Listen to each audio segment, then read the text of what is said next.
and welcome to the first virtual A3 biology lab. That I hope we're not gonna have for that much longer. Hopefully we can get together soon and be in the lab. But for now, I'm doing a little demonstration. For the first lab, lab part is the microscope lab, and you should be able to do that without me doing any demonstration. I posted a YouTube video that will explain all about the microscope, and some of you may have used it before, hopefully.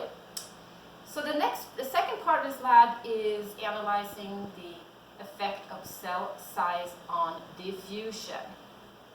So what we're going to do is we are going to make some models of cells. And cells, of course, are in most cases are very, very small. They're in our bodies and we can't see them unless we use a microscope. Except the one common exception to that, and that is a chicken egg. And of course, a chicken egg doesn't have to last that long, only until the chicken has hatched. So therefore, it can be smaller, much larger than the cells in our body. In our body, the cells need to be pretty small, and that is because otherwise we will not effectively take in nutrients and get rid of wastes that are in the cells. Because the cell is like a little organism itself. It has all these different functions and all these things going on, reactions, and it's very, very important that we get the waste out and the nutrients in. So that's what we're going to try to do. Demonstrate. So what we're going to do is we're going to take something that is called agar powder. It is just a white powder. It's pretty much odorless with a little bit of odor. And it is a gelling agent. It comes from the ocean. It comes from red algae. So it is completely safe to eat, even though I don't recommend it.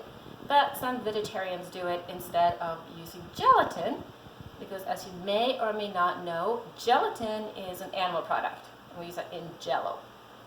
So some of you may have made Jell-O before. And when you make Jell-O, you have to actually heat it up, and that is to melt the gelatin. So we're going to do the very same thing with a container of water and everything. Of course, it's a little bit improvised here because this is not really loud. This is obviously my kitchen. So we're going to make a small amount. We don't need very much today. So what we're going to do is we're going to weigh out. And this is a kitchen scale. It's not a lab scale. So what I'm going to do is I'm going to tear this. That's the nice thing about a scale like this. You can tear it. So now that we're not considering the weight of the container. So now I'm going to weigh out some of the agar powder. Put it in here.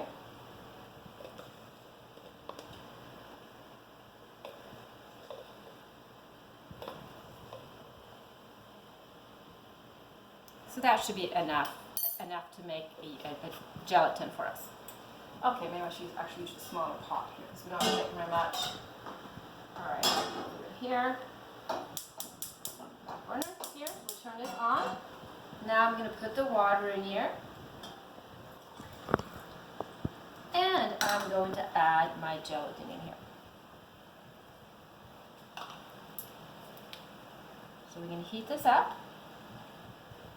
And as you can see now, it's very cloudy looking. That's because it has not dissolved yet. So when it starts looking kind of clear, that's when we know that this is dissolved in the water and it's ready to be poured into a container, which I'm going to find right now. See what kind of container we use for this. I think I will just use maybe it's one size smaller. Have something. That's about the same. We will try this. Alright, so we can have that. Yeah, that should be good.